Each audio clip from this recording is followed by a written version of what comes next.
February 21st, 2025. This is André Fauteux of La Maison du 21e siècle, 21st Century Housing magazine based in Quebec. And today I'm very, very happy to have Dr. Beatrice Golomb with me today. Is that how we pronounce it? Good enough. Beatrice Golomb is how I pronounce it, but names are individual. Okay, great. Golomb. So last week on CBC television, the French TV, we had a show on the Havana syndrome. The original version made in France, the English title is called America Under Threat, and it's distributed. The video, people can buy it from Arte, ARTE distribution. So we got an adapted version here in Quebec. And I was really struck. I know you wrote about Havana syndrome. In a few minutes, we'll talk about your paper. You were notably a speaker at the EMF conference, which is with the 2021 version. And I'm very happy to say that the organizers, Libby Kelly, made all those talks available via Vimeo so people can access your talk on page 2. And I listened also this week to a great interview you did with Theodoros Corrado of the Environmental Health Trust. But just to start, I want to talk about Adam, who was a spy with the CIA, I believe, and a former police officer in Maine, who got really sick in Havana. And he mentions in this documentary, where you're interviewed also by the French producers and movie makers, that he was a week away from committing suicide. He had decided to commit suicide. And a week later, or a few days later, he was helped out. There was it Susan Collins, I think, the senator who got a bill adopted to recognize Havana syndrome and get those people treated. So we're going to talk about what's Havana syndrome and how it relates to electrosensitivity. Uh, just before that, the last thing I want to mention is the Cell Phone Task Force.org website by Arthur Furstenberg, who's the author of a history, a great book about the invisible rainbow, history of electrosensitivity. On his website, he mentions that during the 1950s, clinics were established in Moscow, Leningrad, and other cities in the Soviet Union and Eastern Europe to study and treat thousands of workers suffering from a new occupational disease in the 1950s. It was named radio wave sickness. These patients manufactured, inspected, repaired, or operated microwave equipment. So I invite people to go see that. And so this was something well known even during the Second World War. And I'd like to, what I read was that the Americans didn't take what the Russians were publishing very seriously until some of their own people became sick. And can you tell us a bit about the Moscow signal briefly, please? Yeah, so U.S. diplomatic personnel that were stationed in Moscow in the late 1950s and early 1960s were subjected to radiofrequency radiation in the, I guess, microwave range, initially from a building next door to the embassy and then from one across from it. And people reported health problems. A study was commissioned from Johns Hopkins University, the Lilienfeld study, which was actually never underwent peer-reviewed publication. What it did was it looked at people that were in the Moscow embassy, and it compared them in two different ways to other groups. It compared them to others stationed in other Eastern European embassies, which unfortunately are the other embassies where there could have been radiation. And in fact, other diplomats posted in others of those embassies sent back data showing that microwave exposure had occurred in at least some of them. But what it did is it looked at the standardized mortality and morbidity ratios compared to the overall U.S. population. Mhm. And there's a phenomenon that we very well know called the healthy worker effect. Yeah. We do a lot of work on Gulf War veterans, and it's called the healthy warrior effect. The people that are selected for the military, they select out people with past health problems. Mhm. So even for people who are deployed and exposed to terrible circumstances, they often have lower rates across the board of many health problems than others. And similarly, people that are selected to serve in high threat areas as foreign services personnel, they're not going to take the people with pre-existing severe diabetes, chronic infectious disease, et cetera. So it was acknowledged in this Johns Hopkins study that there was a major healthy worker effect, and these people had lower levels of most health conditions and most symptoms than the general U.S. population. But interestingly, the few signals, the few things that showed a standardized mortality or morbidity ratio greater than 1, meaning that the level was higher in the Moscow group compared to the other group, were all in the category of things that we now recognize as involved in effective radio frequency illness. So sleep problems, cognitive problems.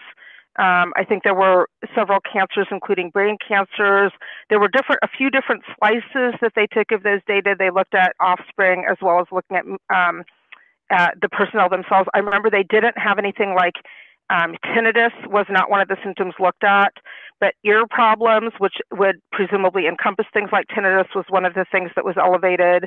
So the few signals, the few symptoms that showed a point estimate greater than 1 instead of everything else was less than 1 were all sort of fits with what we would anticipate would be involved. The study had a number of other problems.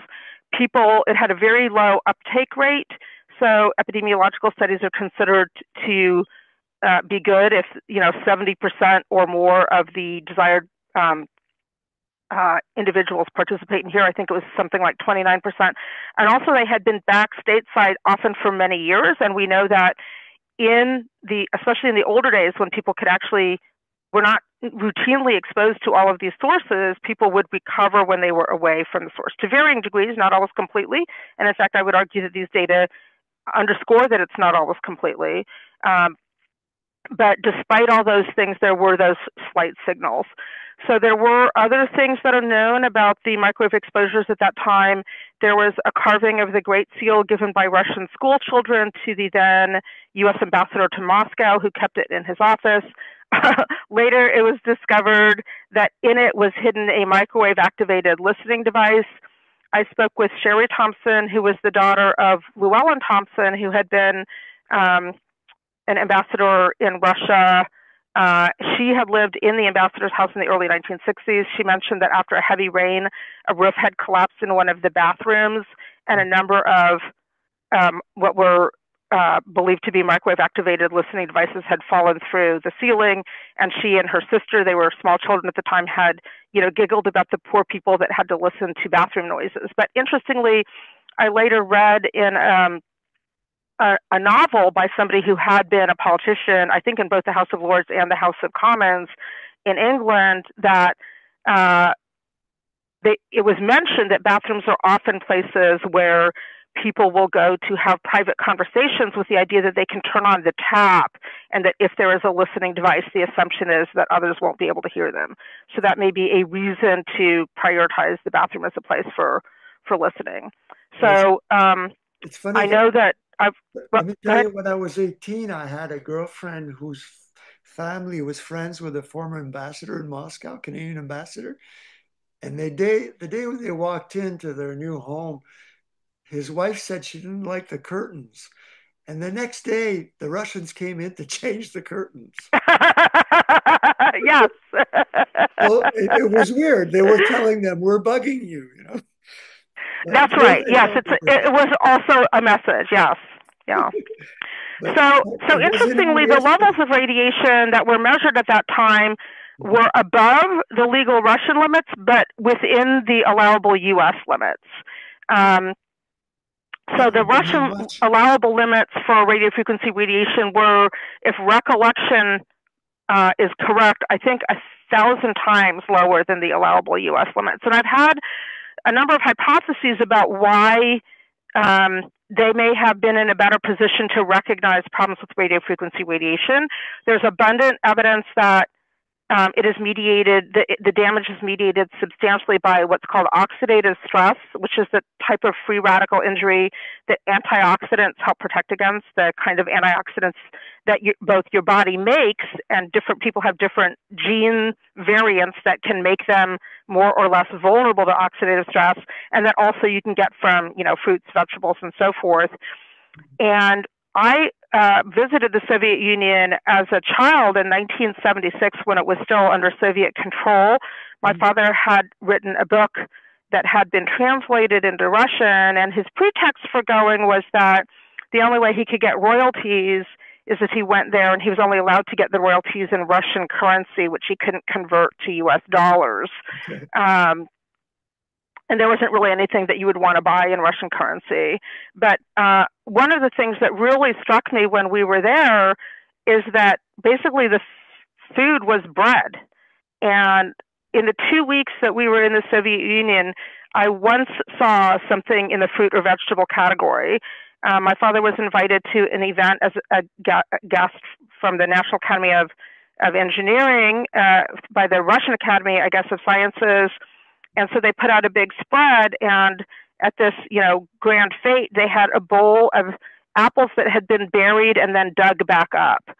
So fruit was so scarce there that the antioxidant defenses that people would normally be able to, support by dietary practices seemed to be negligible. And so I have no idea if that's legitimately a reason why they were better positioned to recognize the problem, that perhaps many more of their people had the problem. But what we do know is it's certainly the case that there was a naval report originally in 1971 by Glaser, who updated it multiple times in the 1970s, that identified, I think by the 1972 version, there were something like 3,400 or 3,600 citations on biological and health effects of radiofrequency radiation. A large plurality of those were from Russia and Eastern Europe. There had been much more attention paid to that issue in Russia and Eastern Europe than in the U.S. And if you look at, there are a number of U.S. military documents that came out as well, starting with a naval report in, I think it was 1932. And then we had reports from the Air Force and NASA and Army. And one of them actually had the title, I think, biological effects of radiofrequency/microwave radiation, and it had a quote in there basically saying, and I normally I keep the quote handy, but I should have prepped to have it ready before this interview, but didn't. But basically acknowledging that there are major biological effects of radiofrequency radiation, and there was a Defense Intelligence Agency report as well.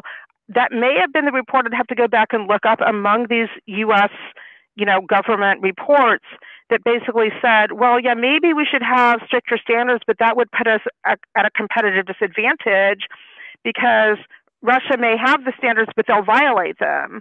So we'll be at a military and commercial disadvantage if we tighten our standards. And so I think that was, part of the thinking. And then, over time, between tech and big data and big telecom, it's a multi-trillion-dollar industry that really doesn't want any restrictions on exposure. And, once that came to pass, once cell phones and cell towers and smart meters and everything else, came to be in use, the behemoth that would oppose any serious study just became pretty much too big to withstand. And this resulted in a number of adverse factors, like in the United States, the Telecommunications Act of 1996. I'm always blocking between a different act for a different topic. So I can never remember if it's 94 or 96 because the other one's either 84 or 86. But the U.S. Telecommunications Act, in which the 15 congressional staffers that helped industry write the bill, of those 15, 13 went on to become lobbyists for the telecom industry. And so that in the United States had a statement in there saying that environmental effects cannot be considered in citing in approvals for cell towers. And this was construed as extending to to human health effects. And so that has been like the biggest obstacle to people getting any kind of ability to protect human health, even when people are suffering health effects because there are, massive cell towers put up near them, et cetera. So that Telecommunications Act, which was heavily industry influenced, and there's an excellent Harvard Software Ethics Center report by Norm Alster and Child Captured Agency that talks not only about how those 13 of the 15 congressional staffers, went on to become lobbyists, but about all the other, the massive capture of the agency that is intended to regulate this industry is basically, acting on behalf of the industry, with successive heads, for example, of the FCC having been head of the two top lobbying firms for the industry, the top lawyer for Verizon, et cetera. So I'm not anti-industry, but I am pro-human health. I'm a physician and deal with a lot of people that have had adverse consequences from a number of different environmental exposures that often operate through the twin intertwined activities of oxidative stress and impairment of the mitochondria, which are the energy powerhouses of cells, and radiofrequency radiation, and especially pulsed radiofrequency radiation and modulated radiofrequency radiation is one of those things. Yeah, well, I want to ask you, well, you mentioned the revolving door effect that we've seen even with chemical pollutants. It's very often absolutely like civil servants used to be the lobbyists. Yeah. So how did you get interested in the health effects of electromagnetic fields? When did you discover it? Well, it happened a little bit gradually. I've been doing work on illness in Gulf War veterans, and both in the U.S. especially, but also in Canada and France and and England and Denmark and other countries, but overwhelmingly dominantly the United States. In the 1990 to 1991 Gulf War, personnel were sent after Saddam Hussein invaded Kuwait to the Persian Gulf Theater of Operations. And the U.S. sent about 700,000 people. The next largest troop force was Saudi Arabia. We have basically no health data from there. That was 150,000. And then I think England had, on the order of 44 to 50,000. Australia had some, Canada had some, but really comparatively small numbers. So a lot of the research has come out of the U.S., although a moderate amount has come out of England and some has come out of Australia, and I think one thing from Canada, the Goss-Gilroy report. But about a third of the people that were deployed to that conflict, even though the ground war only lasted 4 days, and many of those that were deployed never saw combat, but a third of them developed illness, chronic multi-symptom illness, that is clearly now, by subsequent evidence, causally tied to the exposures they experienced. And so we've been interested in Gulf War illness since the 1990s.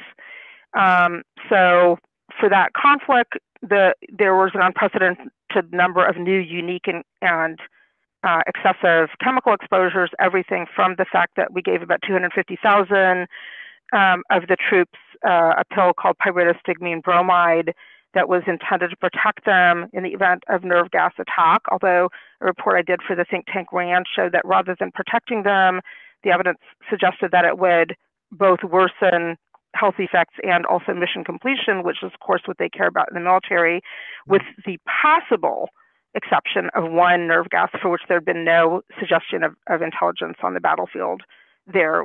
And I won't go into the complicated reasons why that one might have been an exception. And the U.S. did change their military policy regarding use of that thereafter. And in fact, a study that came out just last year overwhelmingly supported my conclusion, showing that the people that developed health effects apparently tied to low-level exposure to serum nerve gas, those who heard chemical alarms and became ill, became selectively ill if they had the gene variant that was bad at detoxifying serum nerve gas, but that in turn occurred selectively in the group that had the PB exposure.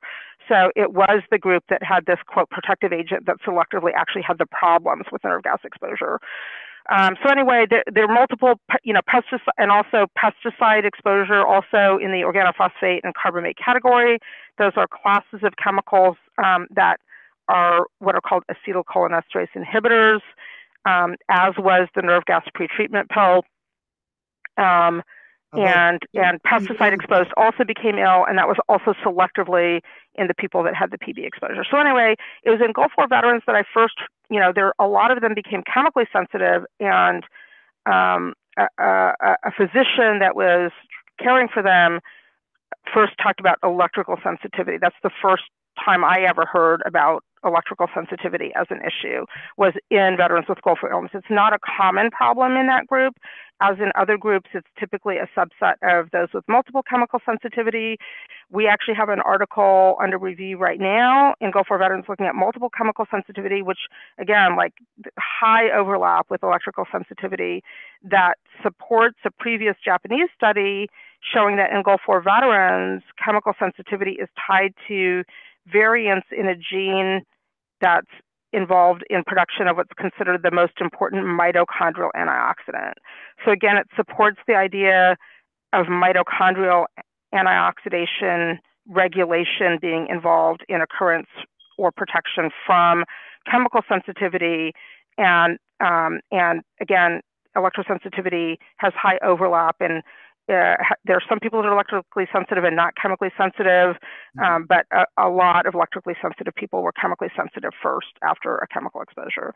So that's when I first became interested. And then, we did a survey study in maybe 2012 to 2014 time period of people that reported electrical sensitivity.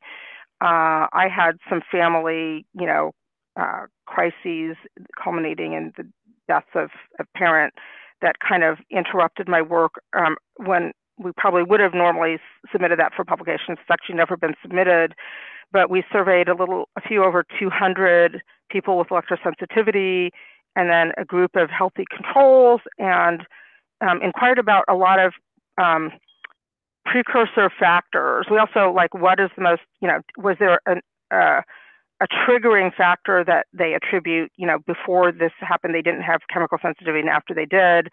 And for about 69% of people, there was a recognized triggering factor. And the overwhelming most common triggering factor was smart meters, which involve pulsed radiofrequency radiation. And the guidelines for exposure look at averages over time, and the pulses can be 1 billion times more intense than the averages. If you have a nanosecond pulse, and if you have one in a second, then basically the pulse intensity, is 1 billion times as strong as the 1 second average. And so, we do, averages of intensity over 6 minutes or 30 minutes, and then, over a block of tissue, there can be much, much stronger exposures in a smaller time and a smaller space.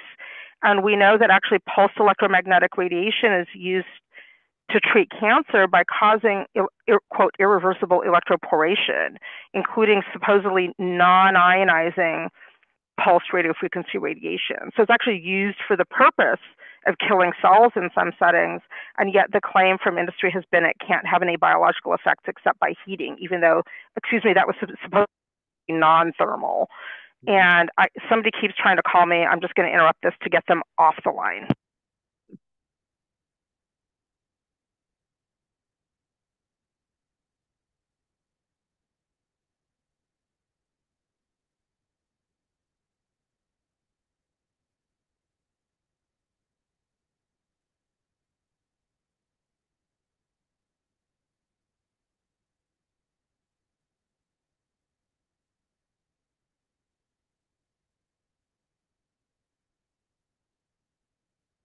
Sorry about that. We're working with the group that had the chemical exposure in East Palestine, Ohio, who are a lot of them are very sick right now. So it was somebody from there trying to call. but anyway, so that's when I first heard about electrical sensitivity and when we first started getting involved. And we also found that, consistent with our expectation, people with any of a set of past exposures or conditions tied to mitochondrial impairment and oxidative stress had much higher prevalence. Or let me put it the other way, the electrosensitive people had much higher prevalence of conditions and exposures that are tied to mitochondrial impairment and oxidative stress. And one of the most interesting findings from that survey was we reasoned that since a lot of electrosensitive people note that they have a stepped process where maybe there's some exposure that makes them a little bit electrosensitive, and then they may go on at that level for a while, and then they have another significant exposure that affects them, that steps up how severe their electrical sensitivity is. We thought, well, maybe electrically sensitive people may have stepped exposures before there's any clinical evidence that didn't necessarily lead to electrosensitivity at that time. And I thought, well, how would they know about it, since electromagnetic radiation is, invisible and doesn't have a noise or a color or an odor? And so we thought the time they would be aware is if they had had a severe electrical shock. So we inquired about whether people had had a significant electrical shock, and 25% of the electrosensitive group compared to less than 5% of the control group had that, highly statistically significant. And moreover, the electrical shocks that they reported were not trivial. 2 of them actually reported having been struck by lightning. Another one said near fatal DC voltage accident at work. Another one had, as a 12-year-old child, grabbed covered a bare electrical wire going from a refrigerator to a wall and were unable to release until someone unplugged the refrigerator because their hand was in tetany from the exposure. So these people had, in many cases, very significant shock exposures, and that clearly was one factor that distinguished them from the people that did not go on to get electrical sensitivity. Yeah, just to comment, you remind me that in the early 1990s, I was writing about healthy housing, chemically wise. I was invited to Ottawa by the R2000 Home Program. Health Canada was holding a seminar there where the Minister of National Defense, Art Eggleton, who was the former mayor of Toronto, his secretary became very ill with multiple chemical sensitivity. And there was a doctor there called Jerry Ross. You may have heard of Jerry. He was from Nova Scotia, very, very ill. He was treated by Dr. Ray in the Dallas Environmental Health Center. And he said that fibromyalgia, MCS, chronic fatigue, Gulf War syndrome, they should all be regrouped under the vocable environmental illness. And he mentioned also, the diesel exhaust and everything else. It's interesting you mentioned smart meters, very interesting, because as you know, your colleague, Lisa Naj, who's a speaker at the EMF conference, she says most of her patients who are EHS, electrohypersensitive, were exposed to mold severely as herself. But your smart meter data, was that published, or was that the one that As I said, when we did the survey, it was just before my mother became very, very ill, and then there was a long time period where she was in the hospital, and then a death, and then I sort of spent 2 years in deep grief because both my parents died 2 weeks apart, actually. So we never got around to publishing that. We still should do that. We also did, among the factors that we looked at were chronic fatigue syndrome, fibromyalgia, irritable bowel syndrome, multiple chemical sensitivity, and mold sensitivity. All of those were significantly elevated in the electrically sensitive group. The most statistically significant of those actually was mold sensitivity.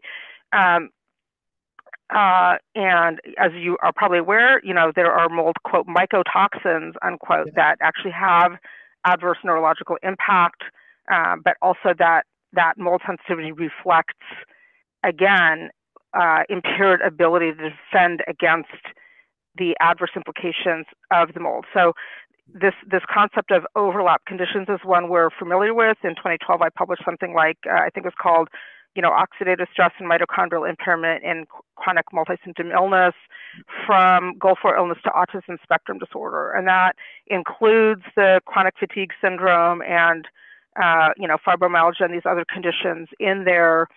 and then also extends it to the different time frame, different developmental time frame of autism spectrum disorder, which people think of as purely cognitive, but there are high rates of many of the other problems like gastrointestinal problems and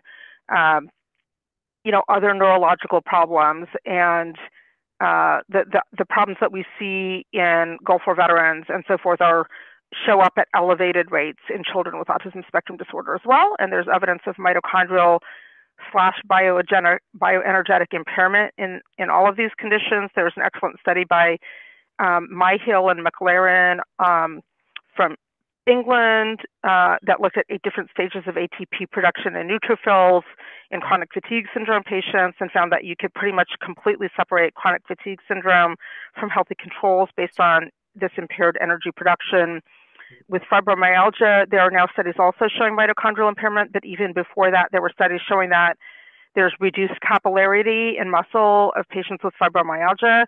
And I could go through what the mechanism is, but once you have impaired cell energy from mitochondrial impairment, that actually leads to multiple other types of cell energy impairment, including reduced total body blood volume, which has been reported in chronic fatigue syndrome. And then in turn, that can lead to reduced regional blood flow like that's been reported in fibromyalgia. But the blood volume phenomenon tracks together with the mitochondrial impairment phenomenon for reasons that we actually understand. So they're not necessarily distinct issues, but they're part and parcel of the same problem. So it's not only blood flow, but blood volume also? Yep, total body blood volume. Yep. Wow. And this is probably one reason that women are more vulnerable to almost all of these problems than men. We start out with lower blood volume, even relative to body size, than men do. So we have less energetic reserve. Mm-hmm. It also turns out that women have there are multiple different reasons why. In the case of EMF, we have thinner skulls, and the skull is like the barrier to the brain for EMF, and the brain is the main organ that's affected. The brain is about 2% of the body weight in non-obese individuals and represents probably even less in obese individuals. And it uses about 20 to 25% of the oxygen and 50% of the glucose of the whole body. So it's by far the most energetically demanding organ. So it's particularly hit hard when there's an exposure that hits cell energy. The analogy that you could give there would be, you've got one tree that, you've got a cactus that doesn't do very much, but doesn't require a lot of water. And then you've got a bushy, lush tree that produces a lot of leaves and fruit, but at the expense of a lot of water requirement, like say an avocado tree. If there's a drought, which one is hurt more? It's the cactus may be fine. And similarly, if there's a blood flow impairment, it's the organ that demands a lot of energy that is hurt more, because it's the chasm between the energy demand and the energy supply that determines the level of injury. And in fact, I have even speculated in writing that even more with EHS than others of the conditions we study, it does seem that it's disproportionately smart people that are affected. And some of this may be self-selection for professions that put people early on at higher risk of exposure.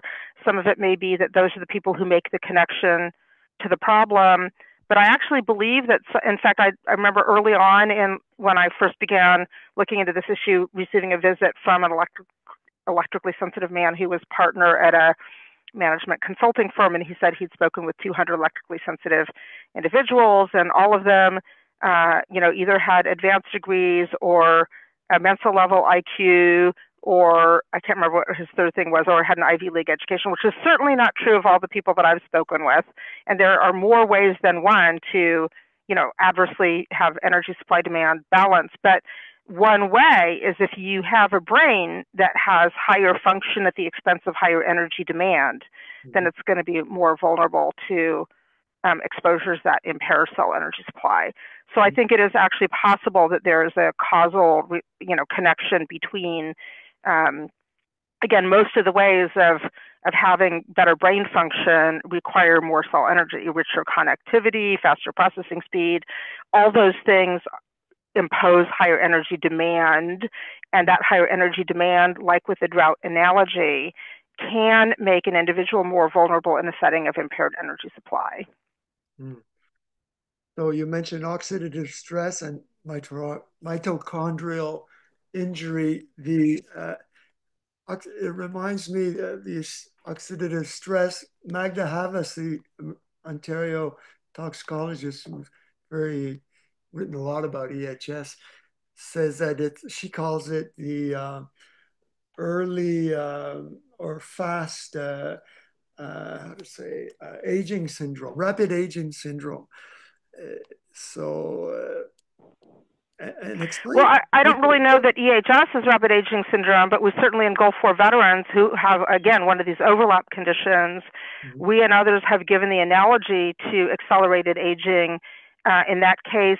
So there's the mitochondrial theory of aging, which is one of the main theories.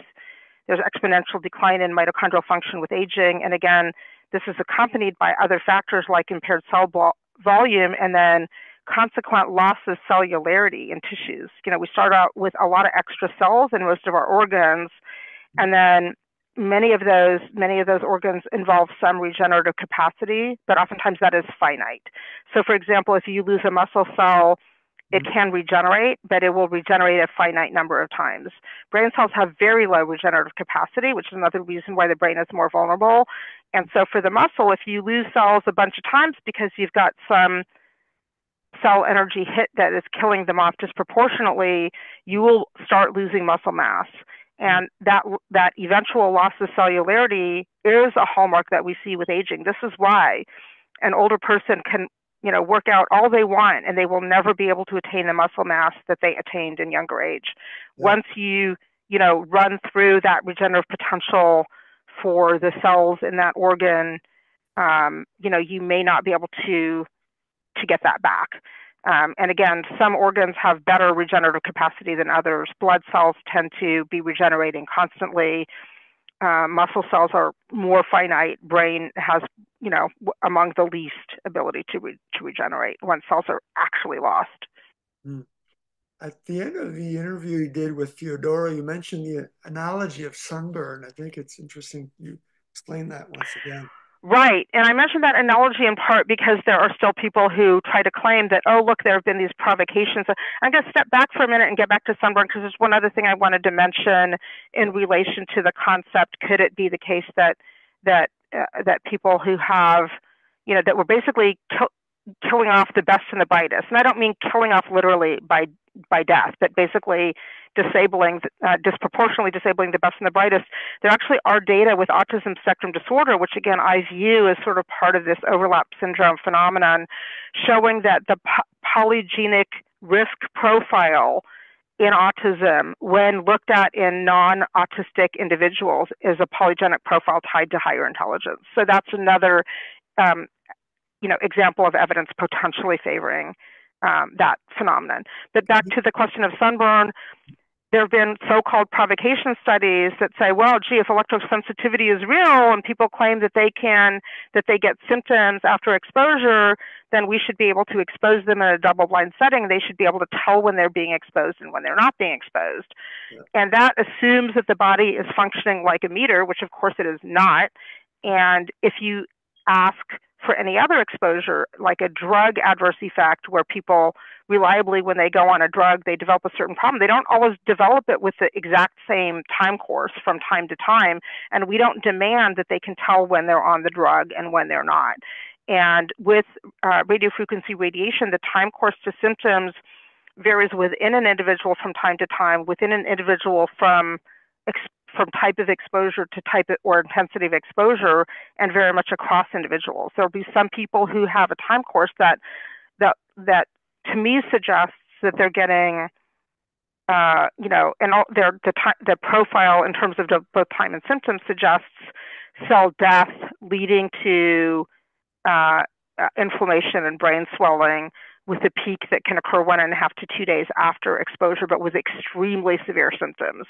Whereas there, will be many people who, for some types of exposures at least, will come to be detecting it, in a relatively short time frame after it starts. So these studies take people who purport to be electrically sensitive and put them in a setting where they expose and then unexpose them and expect that somehow they will immediately be able to tell.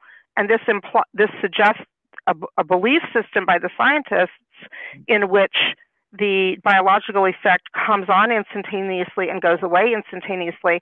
And that's why I give the analogy of sunburn, which is another, radiation-induced problem that is mediated by oxidative stress, culminates in inflammation that leads ultimately to reddening of the skin. And it provides many of the analogies that I think are relevant to EHS. There are wide differences in vulnerability to sunburn, and in fact, those are based in part on oxidative stress defenses, as we see with EHS. In fact, that melanin that leads to tanning, that is an antioxidant. So your ability to produce that antioxidant that protects against the ultraviolet radiation-induced burning varies substantially from individual to individual, and whether you've already mounted your tanning response. So there's a phenomenon called oxidative preconditioning, where if you're pre-exposed to low levels of an oxidative stressor and like ultraviolet radiation, then your body may upregulate the defenses. Now, if, for example, you have mitochondrial impairment, which leads to ongoing production by the body of oxidative stress, you may not have any ability to further upregulate your antioxidant defenses. You may be already perched at the point where any more oxidative stress is going to tip you over into clinical symptoms. So there are some people there are studies, by the way, looking at brain cancer that say, oh, but with lower intensities, if anything, it's tied to lower risk of brain cancer. And a lot of the investigators that I've spoken to don't believe that. And I say, I think it's absolutely possible that on a group basis, the low intensity non-ionizing radiation leads to this oxidative preconditioning with upregulation of antioxidant defenses.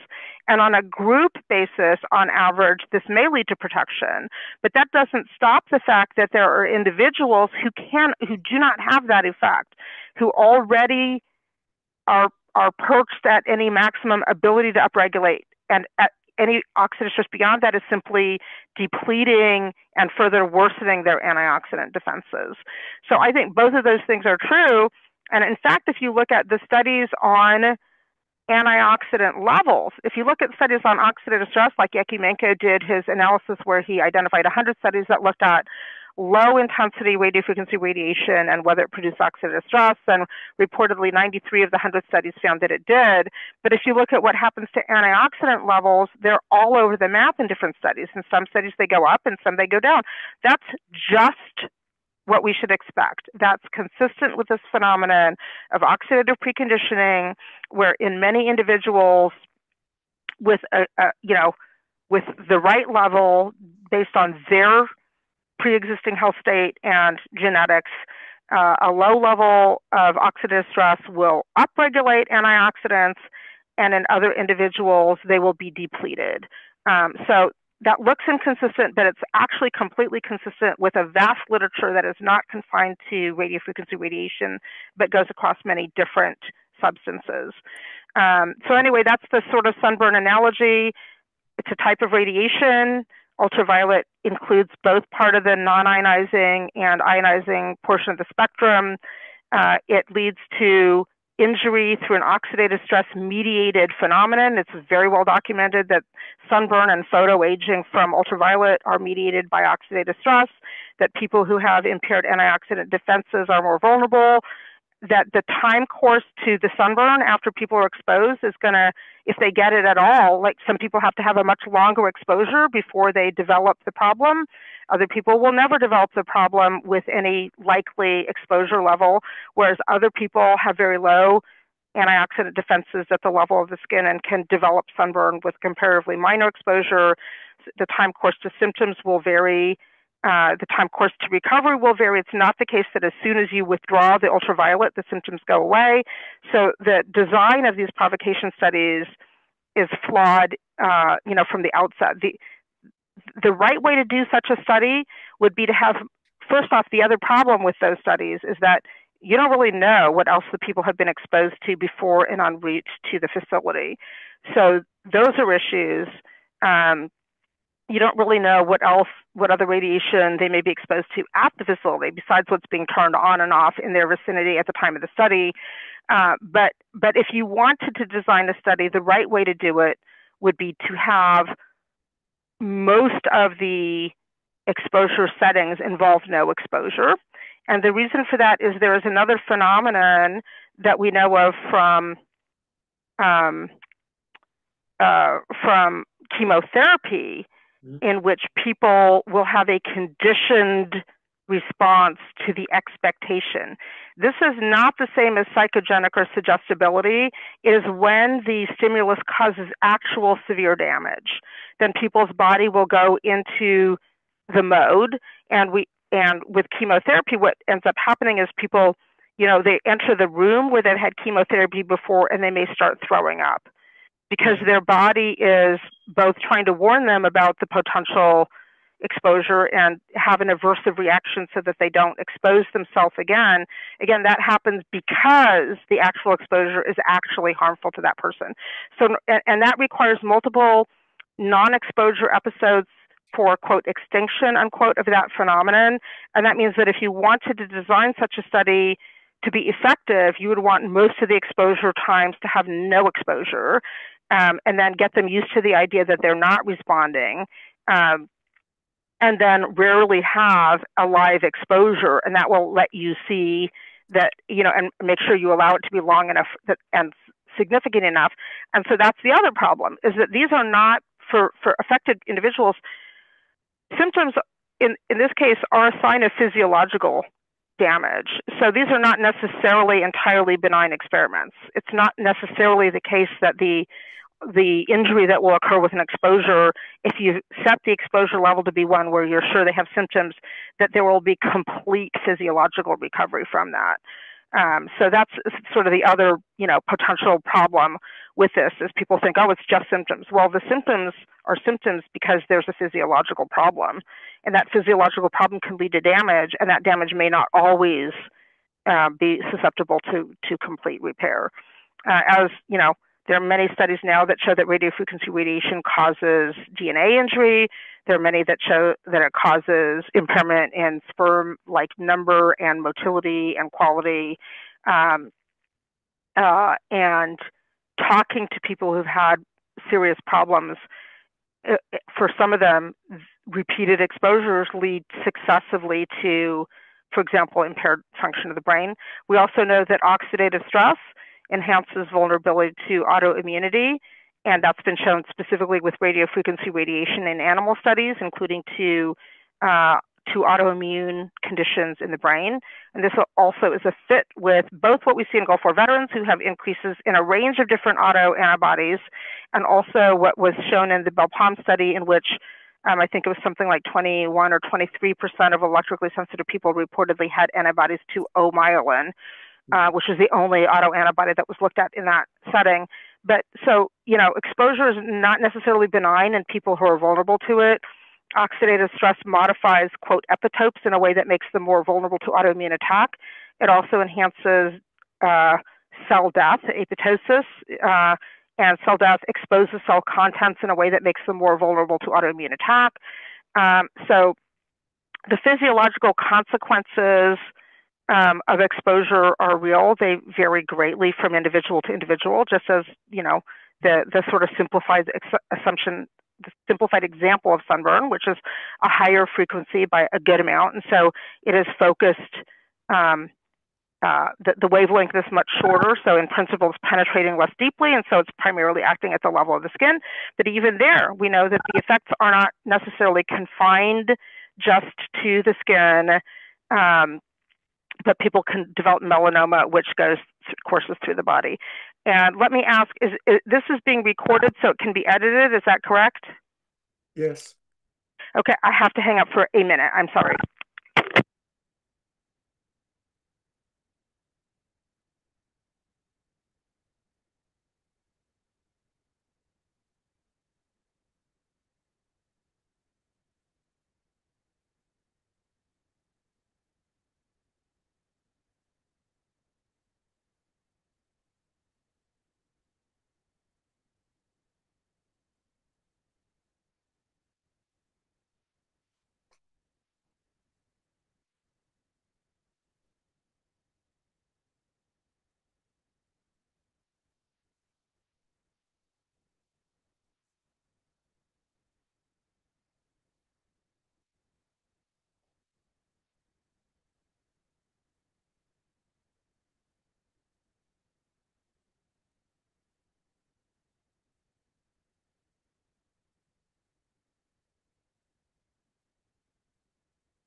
Okay, you're back?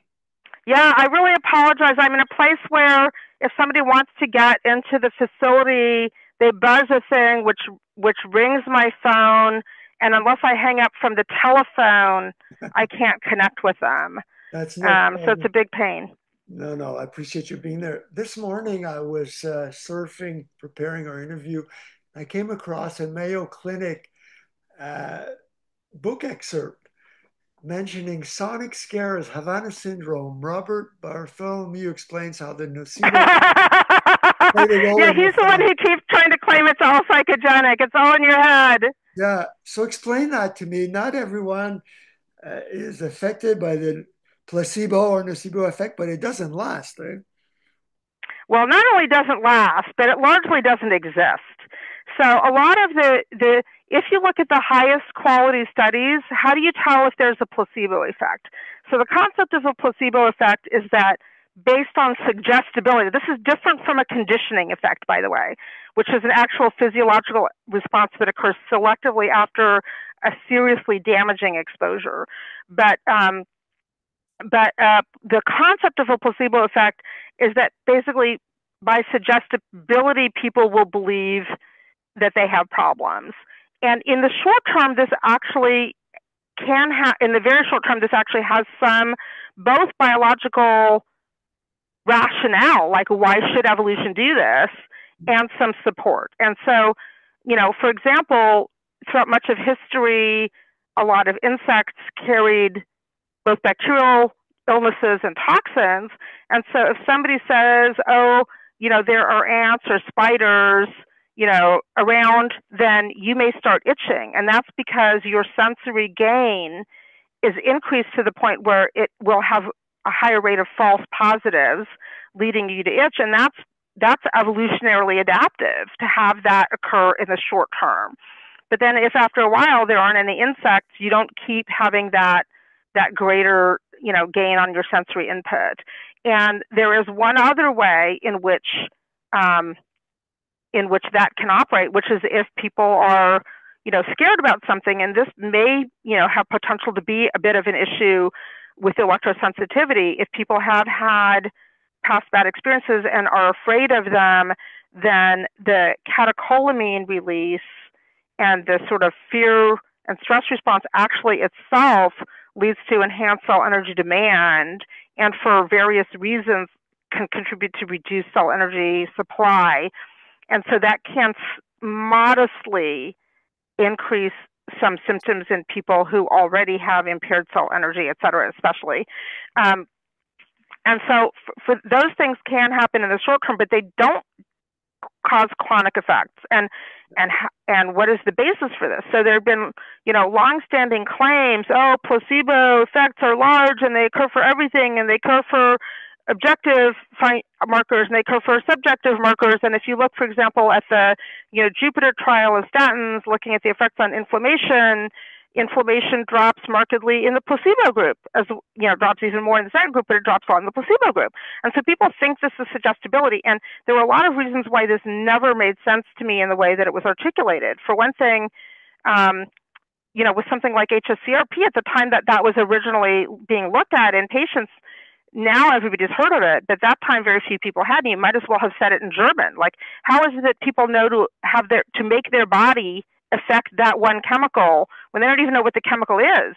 And it's not the case that everything is affected. It's the case that that is affected. And these claims that, there's about a 30% placebo response rate, for everything, no matter what the experiment. Okay, so if I drop a house on 30 people, are you telling me that, placebo responses are going to keep some of them alive?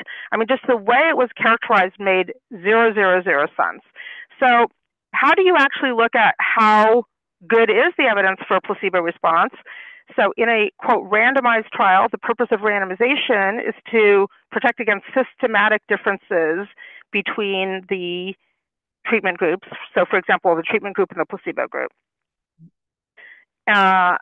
So to see if there's a placebo effect of suggestibility, what you really want is you want to have a randomized placebo group together with potentially your randomized active treatment group, and a randomized no treatment group where they don't think they're getting placebo.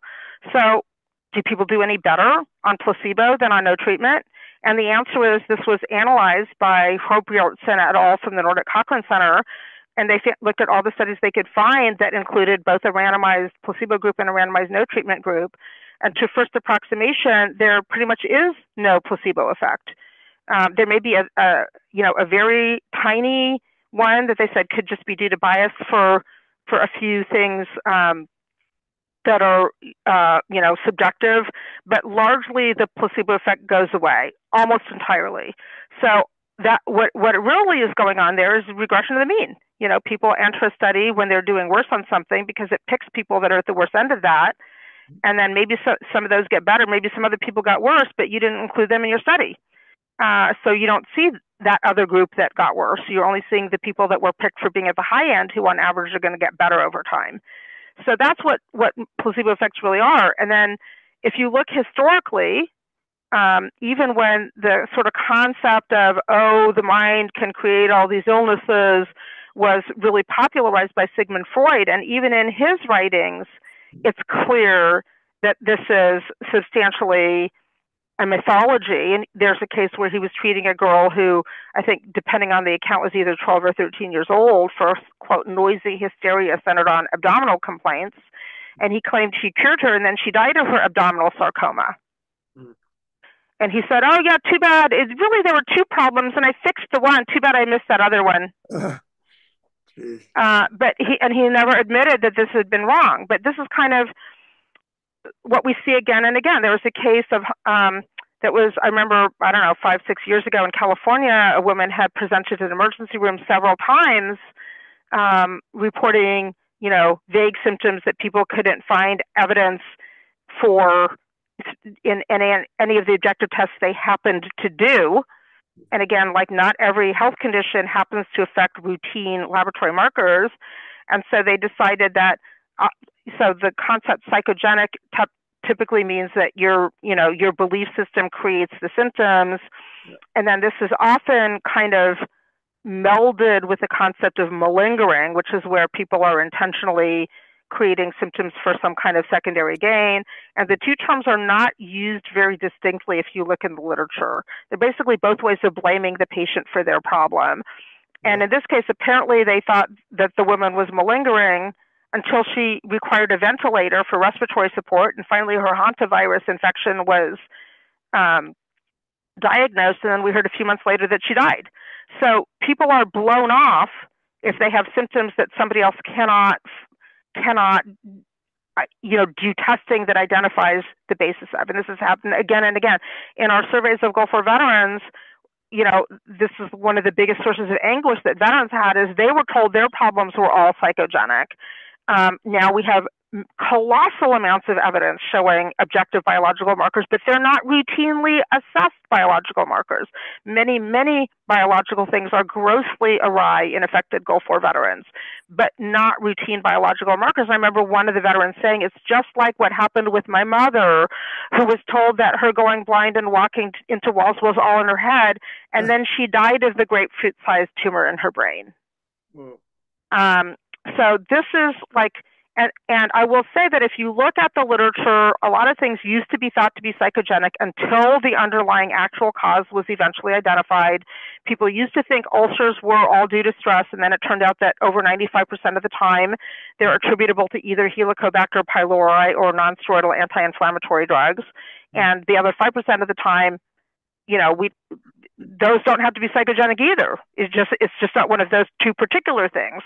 And then, you look at the things like the NADA receptor antibody disorder, which is a fascinating condition. There's a wonderful book by a journalist who developed that problem called Brain on Fire that describes her experience developing a range of brain problems, and, the lucky chance that ultimately she ended up with a neurologist that did a brain biopsy and diagnosed that she had this NMDA antibody disorder, and then she was treated and apparently cured. But, that condition creates a lot of very bizarre symptoms, a lot of which are similar to the Linda Blair actress portrayed in The Exorcist, where people can seem like they're talking in tongues or crab walking backward or doing a lot of very strange things because of these antibodies to the NMDA receptor in the brain.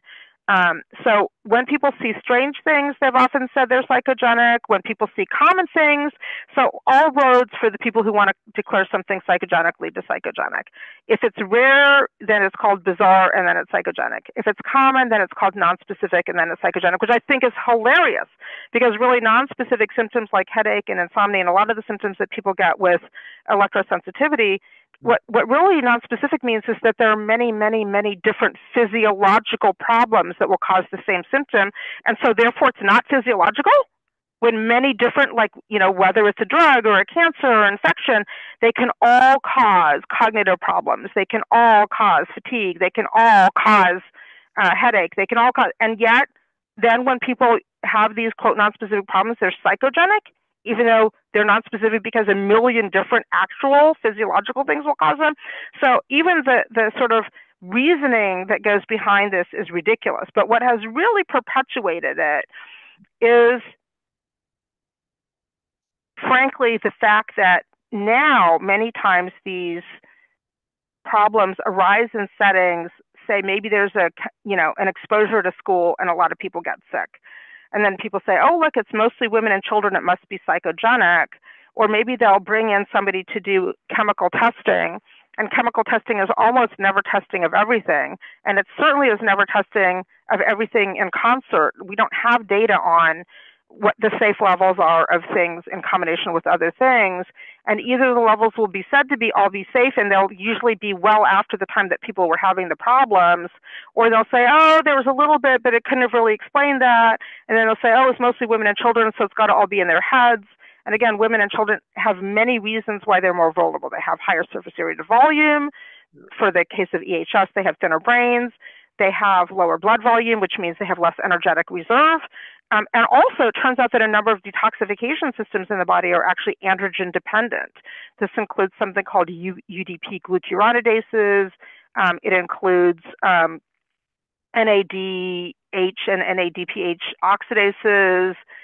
It includes, I think, the pi family of glutathione peroxidases, and I think there's one other family of that I'm blocking on right now. But so a number of these detoxification systems that are used to reduce injury following environmental exposures actually are activated by androgens, and us women have less of them. There are androgens. So those detoxification systems may also be less avid. So that's, these are among the factors that contribute to why women have higher rates of chemical sensitivity, chronic fatigue, electrosensitivity, many of these different problems. And it's not because those problems are psychogenic. It's because we're weaker physically, muscularly. We have different body composition, and a number of those factors, a number of those biological differences. Again, these are statistical differences. Plenty of men get these problems as well, but they do make women more vulnerable to a number of chemical and environmental exposures. I think it's really inhuman also to talk about the nocebo effect, because most of the people who get sick from electricity, they never knew about the dangers of electromagnetic fields. Yes, and in our survey study, we asked about that. We asked people, when you first developed symptoms that you now recognize to be from electromagnetic radiation, were you aware that other people had these symptoms? And I think it was over 70% said no. And in fact, some of them said, I had heard other people who claimed it and I thought they were nuts, until I experienced it myself. And then when you made the connection, were you aware? And it was still most people, no. Yeah. Most of the people had never heard of it when they developed these problems and did not know that other people were experiencing these problems. By the way, I'd love to see your smart meter data. What percentage of how many people said it was the main trigger? It was 200 people that were electrically sensitive in this study, and 69% acknowledged having had a triggering, inciting exposure. And of those, I really remember seeing the bar graph where overwhelmingly the number one thing was smart meters, and way, way, way down at way less than half the height of the smart meter graph was the second one, which actually I think was a combination of several different exposures. So it wasn't even a discrete second one. And then, for some people it would be, a few people cell towers, a few people cell phones, a few people medical exposures. Sometimes it will actually be a drug exposure that will trigger people into both chemical and electrical sensitivity. We did find in our survey study one of the issues that we're interested in is toxicity from a class of antibiotics called fluoroquinolones that also cause mitochondrial and oxidative toxicity in a subgroup of people, lead to chronic multi-symptom persistent progressive health problems. And we did find that both that use of fluoroquinolones was higher in the electrically sensitive group, and that the fraction of people who had used a fluoroquinolone who developed an adverse effect was, I believe, 50% in the electrically sensitive group, compared to vanishingly small in the control group. So this also suggests that at the time they took their fluoroquinolone, they already had greater mitochondrial vulnerability. So the fluoroquinolone is both probably enhancing the mitochondrial vulnerability, and the adverse effect that occurred in 50% of them on the fluoroquinolone was probably advanced. But it's basically both reflecting and contributing to the mitochondrial problem. Okay, we're about to run out of time, so I want to get back to the Havana syndrome. You have a slide in your EMF conference presentation where you mentioned the Gwenzer Diplomat and a measurement of 1 milliwatt per square centimeter, and I converted that. It's actually 10 million microwatts per square meters. So obviously these diplomats and spies who are voluntarily being bombarded by the Chinese, the Russians, and what have you, the levels of exposure are huge. You don't see that in homes or schools. Yeah, I don't want to comment because I haven't measured what people see in homes and schools. I understand that sometimes it's a lot higher than allowable limits. So I can't exactly comment on that. But what I can say is I know that speaking to one of the Chinese diplomats that was affected, both, it was the case that it was already known, like one of his neighbors had already purchased a tri-field meter, and this was after, I think, my work began being circulated at the State Department. I had written a letter to the top doctor of the State Department in January of 2018, I can't remember now. I guess it must have been 2018, like expressing why, with many citations about why I thought this was the issue. But I think around April was when we began hearing about problems in China. And one of the neighbors had actually purchased a commercial off-the-shelf tri-field XE meter and shown that the levels of radiofrequency radiation were off the top of the meter. They had previously dismissed her problems and said it was because she was premenopausal, and when her mother flew out to help her mother got sick, and it was because she was postmenopausal. And then when the readings came in, they went and vacuumed them out within a day. But then when the neighbor, catty corner, one down and one over, began reporting health problems instead of telling him that he was in a building that was having this high exposure, this is all according to him, they sent him to see the State Department psychiatrist. So you can draw your own inferences from that. And these are all, like, I don't have clearances, and I don't want clearances, because clearances mean you can't, say what you see. But based on those reports, and that has, he's put that in official documentation, those issues of trying to, like, again, there's a benefit to claiming that psychogenic things exist, because that's what allows, in many cases, industry that may have a culpable product to evade culpability. Tell me a bit about the Fry effect, because people are still saying it's a sonic weapon, but it's not necessarily. It's not a sonic weapon. And, people have added, like, oh, but it could be sonic, because if you make your sonic thing really, really, really, really carefully, that it can have this effect and this effect, but it does not have all of the effects. So it was my paper, and I briefed the National Academies of Sciences, Engineering, and Medicine, sharing the evidence.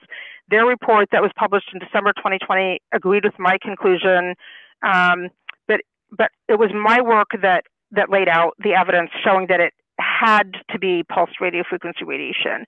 And the basis of the evidence was threefold. The one circumstantial piece, which is that, people had in an embassy, U.S., foreign services personnel in an embassy setting had been exposed to this kind of radiation in the past and had reportedly experienced symptoms. That's the weakest of the pieces.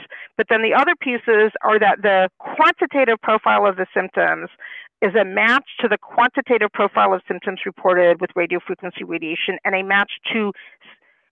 quantitative match to nothing else that is known. So, for example, if you compare the Diplomat reports of symptoms to the report from the Cato Johansson paper of electrosensitive people in 2012, so before the Diplomat paper, so not influenced by the Diplomat paper, headache 81%, 81%. Cognitive problems 81%, 81%. Sleep problems 86%, 76%. Dizziness 67%, 64%. Anxiety 52%, 56%. Very close quantitative concordance. And pretty much anything that causes mitochondrial impairment and oxidative stress can cause all of those symptoms, but everyone has its own profile because everyone has other stuff going on. Like the high rate of auditory symptoms is relatively specific to radiofrequency radiation because it's operating primarily through the brain and there's no skull barrier at the point of the ear.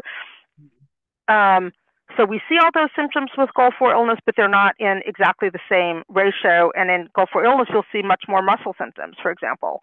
And then the other thing that compelled this conclusion, in my opinion, was the characteristics, as you say, of the Frey effect, the sounds that people reported. First off, different people heard different sounds. Why would that be the case if it were a sonic source? Why not have one thing that, made one sound heard by all? And we know that for the Frey effect, even if it's the same pulse radiofrequency exposure, different people hear different sounds because the sound perceived depends on both. It only occurs within a defined frequency range, but it's not based on the frequency. It's based on pulse characteristics and head dimensions. So head dimensions differ and cause different sounds. The second factor is what were the character of the reported sounds. They were things like chirping and buzzing and hissing and knocking and clanging and clicking. That's just the spectrum that you hear with the Frey effect. Why, if it were a sonic source, why would it be those sounds? Third off, it was reported that these sounds were heard essentially exclusively at night. Well, that could happen because maybe people only are exposing people at night, but it would be expected to happen with radiofrequency radiation because the Frey effect is only perceived in settings of low ambient noise. So if it were not the case that it were reported essentially exclusively at night or in other settings of very low ambient noise, then that would exclude the Frey effect. Fourth, people reported that there was tight temporal localization, and early news reports said that this defied known physics. Well, it may defy physics of sound, but it does not defy physics of electromagnetic radiation. In fact, they said it was laser-like localization. Well, lasers are electromagnetic radiation. Of course, they can be tightly localized. And people reported that they would, move, a couple feet away, the sound would abruptly stop. They would move back, the sound would abruptly come back. That's completely compatible with electromagnetic radiation. It's hard to achieve with sound. You'd have to do all kinds of special shenanigans to try to make that happen. There's no reason, like by Occam's razor, like why would you be introducing the concept that we, did all kinds of shenanigans to create this thing by sound, and as we'll see, it doesn't fit everything anyway. And then the next thing was that people would report that in the territory in which the sound was heard, it seemed to follow them when they moved. Now, for sound, we have what's called the superior olivary nuclei in the brain that help us to localize sound based on the timing difference of the sound wave from one ear to the other. And so we're pretty good at localizing sound, and a sound source doesn't seem to follow us when we move. But multiple people reported that the sound source seemed to follow them when they move. Well, that happens with the Frey effect naturally because the sound is produced inside the head. It is typically perceived as coming from just behind the head, or for some people just above the head, and for some people inside the head in the back. But for that person, it's in a fixed location, irrespective of their orientation relative to the source of the sound, and for that reason, it seems to follow them when they move. So that, again, is inconsistent with the sound source, unless mysteriously you're having some way of having the sound source follow them when they move. Again, like highly unlikely. And then finally, it was reported that some people covered their ears or covered their head, and this did not attenuate the sound. Well, if it were sound waves, it would attenuate the sound. And in fact, with electromagnetic radiation, not only it would not attenuate the sound, but it could even enhance it. And when people do experimental studies of radiofrequency radiation to produce the Frey effect, or they will actually cover the ears or use noise blocking headphones to magnify the intensity of the sound. So for those 6 reasons, those factors together, in my opinion, 100% compel the conclusion that it is not an energy weapon that could be sound or electromagnetic. It must be electromagnetic radiation. And there are some people I know, because I was invited to be in a government commission, which I won't talk about, because then they afterwards said that we were supposed to keep who was in it quiet, and then afterward disbanded it, where it was clear from the outset that the intent of the commission was to come to the conclusion that it could be electromagnetic or sound. And some of the people in that group were clearly, they wanted it to say it could equally be sound because their funding would benefit from that. So I think there's like a push by some people to say, yes, it could be sound, because that's what they study and they want more money to roll to them. But the sound hypothesis does not make any sense based on those factors. I'm showing here Mark Polymeropoulos, who was the equivalent of a general, so decorated as an American spy that people did take him seriously. After, I'm told, there were about 1,500 reports of spies and diplomats saying they had these symptoms. And why was he taken seriously, and how was he treated from after that act, the Havana act? You'd have to talk to him about how he was treated. I know that I remember he was quoted, maybe it was in a Gentleman's Quarterly or one of these magazines, as saying that he would rather have been shot. And one of the reasons he would rather have been shot is that people believe you when you've been shot. And even though, as you say, ultimately people believed him, and part of that is the personality that is willing to speak up on your own behalf, which understandably a lot of people don't have. That reflects the fact that he also had challenges in getting people to believe his experience. Yeah. Well, if you have any way of contacting him, I'd appreciate if you put us in touch. Yeah, I did email him and pass your information, so it's up to his determination. Okay, great. I just noticed the Atlantic, January 10th, the consensus on Havana syndrome is cracking. It's not obvious with the Trump government. Well, there was never a consensus because there were always parties that wanted to claim that it was psychosomatic. And the attention that was given to Bartholomew's work, for example, Scientific American published something by him. I suggested they publish something by me, and basically they said no. So, as is typically the case with this kind of thing, there are parties with a stake in what the eventual belief system will be. And in this case, there's a multi-trillion-dollar industry that doesn't want attention brought to this issue because, and in particular, for example, my paper wasn't even cited by the National Academy's report, even though I briefed them and they came to my conclusion. When I asked the chair of that committee afterward, it took me a few months to calm down. Why didn't they cite my work? And basically the ultimate answer was they didn't want to look like they got it from one source. And since mine was the source that came to the same conclusion, they didn't cite it. But I think really probably the real reason is they don't want to bring attention to things that show, as my paper inherently did, by looking at the quantitative profile of symptoms, that similar problems can arise with commercial sources of electromagnetic radiation. Well, Beatrice, it was really a pleasure speaking to you. I'm going to refer people again to the Environmental Health Trust website, where you also granted an interview.